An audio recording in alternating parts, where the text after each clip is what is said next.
एक बहुत ही विद्वान गुरु थे, लेकिन उनका शिष्य बहुत दुखी था। जब भी वह भिक्षा मांगने के लिए आसपास के गांव में जाता तो उसे वहां दुख, दर्द, तकलीफ दिखाई देती। यह सब देखकर वह बेचैन रहने लगा। वह ईश्वर से प्रार्थना करता कि सबको सुख दे, खुशी दे, शांति दे। एक दिन उसके मन में यह प्रश्न उठा, क्यों इस दुनिया को बनाने वाले ने इन सबको दुख दिया है? क्यों नहीं वह सबको सुख दे देता? यही प्रश्न लेकर वह अपने गुरु के पास पहुंचा और बोला, हे गुरुदेव, इस दुनिया के लोग इतने दुखी क्यों हैं? क्यों चारों तरफ दुख ही दुख है? इस दुनिया को बनाने वाला क्यों नहीं इन सबको सुख और खुशियां दे देता? मैं बहुत दुखी और बेचैन हूँ इन सबके दुख देख कर। मैं जब आस पास के गाँव में भिक्षा मांगने जाता हूँ तो मुझे वहाँ दुख और तकलीफ के अलावा कुछ और दिखाई नहीं देता। हर इंसान किसी न किसी बात से दुखी है, परेशान है, बेचैन है। गुरु ने कहा, इन सबको सुख ही दिया गया है, लेकिन इन्हें अपना सुख दिखाई ही नहीं देता, तो इसमें कोई क्या कर सकता है? शिष्य ने कहा, गुरुदेव, अगर सुख होगा तो सुख दिखाई देगा और अगर दुख होगा तो दुख दिखाई देगा। लोग इतने ना समझ तो नहीं है कि सुख होने के बाद भी दुखी होने का प्रयास करेंगे। भला सुख दुख कैसे बन सकता है? दुख होगा तभी तो लोग दुखी और परेशान है। यह सुनकर गुरु ने मुस्कुराते हुए कहा, मैं जानता हूँ कि तुम बहुत एक अच्छे मूर्तिकार हो। तुम एक काम करो, इन लोगों की खुशी के लिए, इन लोगों के सुख के लिए एक ऐसी मूर्ति बनाओ जिसे देखकर यह सब अपना दुख भूल जाएं, चाहे थोड़े समय के लिए ही सही। शिष्य ने कहा, ठीक है गुरुदेव, मैं एक ऐसी मूर्ति बनाऊंगा जिसे अगर कोई देखे तो वह अपने दुख और दर्द भूल कर खुश हो जाए। उस शिष्य ने 4 महीने तक उस मूर्ति पर काम किया। वह दिन रात पूरी लगन से उस मूर्ति को तराशता रहा। 4 महीने बाद जब उसकी मूर्ति पूरी तरह से बनकर तैयार हो गई तो वह गुरु के पास गया और बोला, हे गुरुदेव, आपके कहे अनुसार मैंने वह मूर्ति बना ली है। जो भी इंसान उस मूर्ति को देखेगा अपने दुख और दर्द भूलकर खुश हो जाएगा। आप मेरे साथ चलें और उस मूर्ति को देखकर बताएं क्या मैंने सही काम किया है। गुरु शिष्य के साथ उस मूर्ति के पास पहुंचे। मूर्ति सचमुच बहुत सुंदर थी, अद्भुत थी। शिष्य ने एक सुंदर लड़की की मूर्ति बनाई थी जो दिव्य दिख रही थी, देवी दिख रही थी। उसकी मुस्कान ऐसी थी कि कोई भी उसमें खो जाता और अपने दुख दर्द भूलकर प्रसन्न हो जाता। गुरु ने कहा, बहुत खूब, बहुत अद्भुत मूर्ति बनाई है तुमने। अवश्य यह लोगों को उनके दुख से बाहर निकालने में उनकी मदद करेगी, परंतु मैं चाहता हूँ कि तुम इस मूर्ति के चेहरे पर कहीं पर भी एक ऐसा निशान बनाओ जो दिखाई न दे। शिष्य ने पूछा, लेकिन क्यों? गुरुदेव ने कहा, यह तुम्हें मैं बाद में बताऊंगा। उसने उस मूर्ति के आंख के ऊपर भाव में एक छोटा सा निशान बना दिया जो दिखाई भी नहीं दे रहा था। गुरु ने कहा, बहुत अच्छे, अब इस मूर्ति को गांव के बाहर वाली सड़क पर रख देते हैं। उस मूर्ति के गांव के बाहर वाली सड़क के किनारे रख दिया गया और गुरु शिष्य कुछ दूर पर जाकर खड़े हो गए। गांव वाले उस रास्ते से बाहर आने लगे। जो भी उस मूर्ति को देखता वो दुखी हो जाता है। एक जवान व्यक्ति उस मूर्ति को देख रहा था। उसने बड़े ध्यान से उस मूर्ति को देखा, फिर अफसोस करता हुआ आगे बढ़ गया। रास्ते में गुरु और शिष्य ने उसे रोका। गुरु ने कहा, तुम बड़े दुखी दिखाई पड़ रहे हो, क्या हुआ? व्यक्ति ने कहा, वहाँ एक मूर्ति रखी है, बड़ी सुंदर मूर्ति है, इसे कोई देखे तो देखता ही रह जाए, पर अफसोस उसमें एक कमी है। मूर्तिकार ठीक नहीं था, उसने मूर्ति की आंख के ऊपर एक निशान छोड़ दिया है, इसलिए मैं बहुत दुखी हूँ। काश अगर वह निशान नहीं होता तो मूर्ति कितनी सुंदर होती। शिष्य ने कहा, पर वह निशान तो दिखाई भी नहीं दे रहा, तुमने कैसे देख लिया? व्यक्ति ने कहा, क्या बात करते हो, मेरी तो पहली नजर ही उस निशान पर पड़ी थी। यह कहकर वह व्यक्ति वहाँ से चला गया। एक दूसरा व्यक्ति उस मूर्ति को देख रहा था, वह भी दुखी होता हुआ आगे बढ़ गया। गुरु और शिष्य ने उस व्यक्ति को भी रोका और उससे पूछा, क्या हुआ, तुम इतने दुखी क्यों लग रहे हो?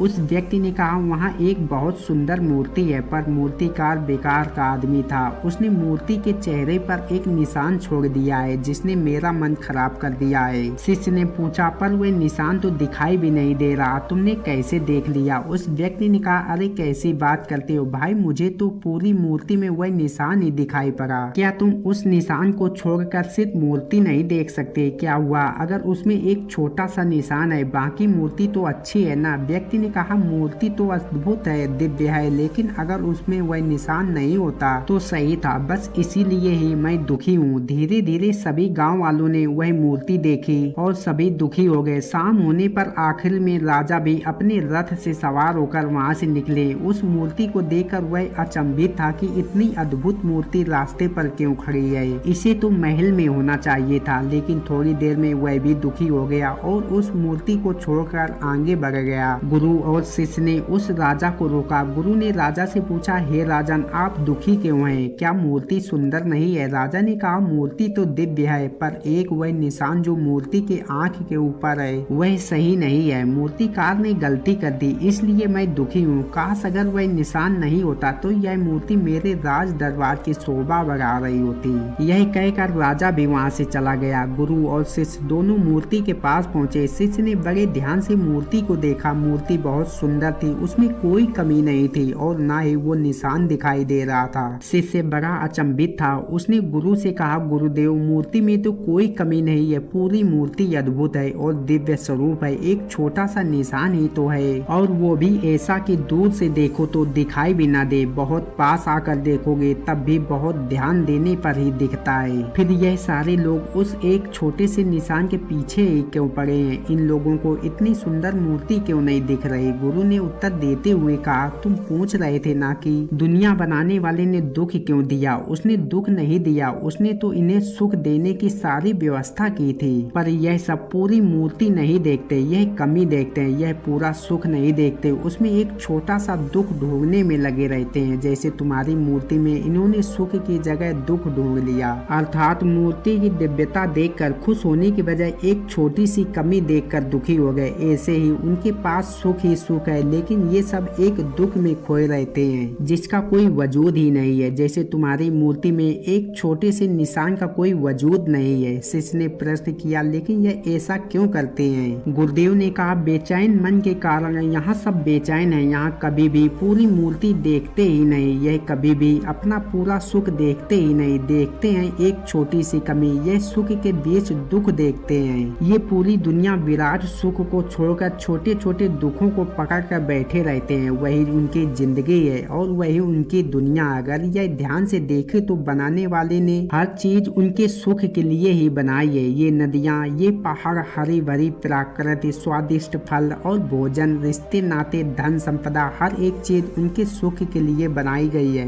लेकिन मनुष्य हर एक चीज में अपने लिए दुख ढूंढ ही लेता है और दुखी होते रहते हैं। जिस प्रकार इस मूर्ति को बनाने वाले को सभी लोग दोष दे रहे थे, उसी प्रकार इस दुनिया को बनाने वाले को भी ये लोग दोष देते हैं, जबकि इसमें गलती किसकी है? मूर्तिकार की या मूर्ति को देखने वाले की? शिष्य ने कहा, गुरुदेव, सुख मिले क्या कोई ऐसी व्यवस्था नहीं हो सकती? गुरु ने कहा, मैंने बताया ना, सुख तो इन्हें पहले से ही मिला हुआ है। इन्हें वह एक छोटी सी कमी छोड़कर पूरी मूर्ति देखनी होगी, तभी तो इन्हें अपना पूरा सुख दिखाई पड़ेगा। शिष्य ने कहा, इसके लिए क्या करना होगा? गुरुदेव ने अपने ध्यान को छोटी सी कमी से हटाकर पूरी मूर्ति पर लगाना होगा, और यह तभी संभव होगा जब वह अपने बेचैन मन से छुटकारा पाने की कोशिश करे, अपने समझ को बढ़ाए, ध्यान करे। ध्यान से मन की बेचैनी कम होती है और शांति आती है, और एक शांत मन ही पूरी मूर्ति को देख सकता है, एक छोटी सी कमी नहीं। केवल बेचैन मन ही कमी को ढूंढता है और दुखी रहता है। शिष्य ने कहा, मैं आपकी बात समझ गया हूँ और आज के बाद मैं आपको कभी शिकायत का मौका नहीं दूंगा। धन्यवाद मेरे प्रिय दोस्तों, फिर मिलते हैं एक और नए वीडियो के साथ। तब तक आप सभी लोग अपना ख्याल रखें।